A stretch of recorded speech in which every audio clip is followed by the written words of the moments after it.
বিসমিল্লাহ।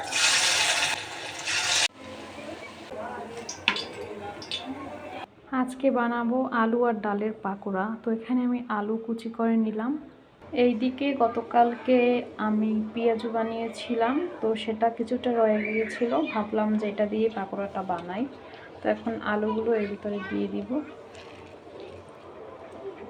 সন্ধ্যাবেলা একটু ঝাল ঝাল টাইপের পাকোড়া খেতে খুবই ভালো লাগে চায়ের সাথে।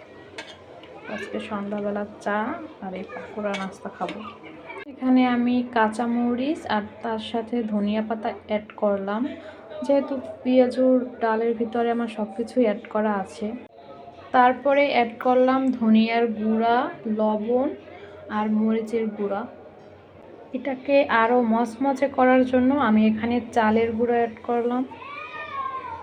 তো সব কিছু আমার দেয়া শেষ। এখন সবটা আমি একটু মিক্স করে নেব। এখানে আমি কিছুটা ময়দা অ্যাড করলাম।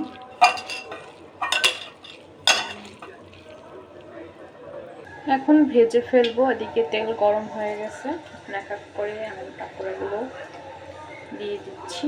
বিসমিল্লাহ।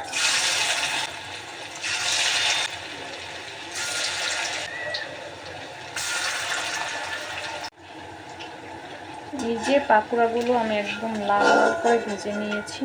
এখন তুলে ফেলবো।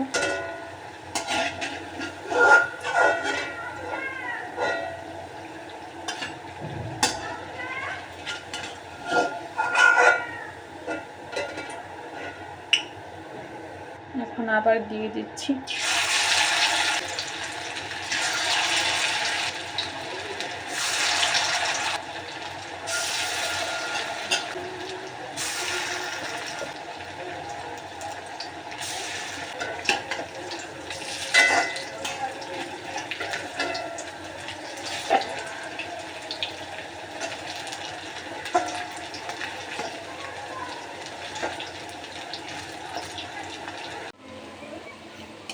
এগুলো ভাজা শেষ, তুলে ফেলবো এখন।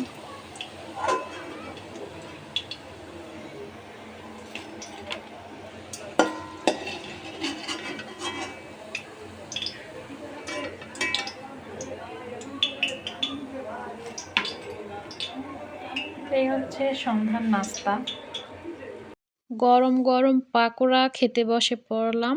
পাকোড়ার সাথে নিয়ে নিলাম টমেটো সস, আর সাথে এই যে লাল চা নিয়েছি। তো আজকের ভিডিওটা কেমন লাগছে অবশ্যই কমেন্টে জানাবেন। আল্লাহ হাফেজ।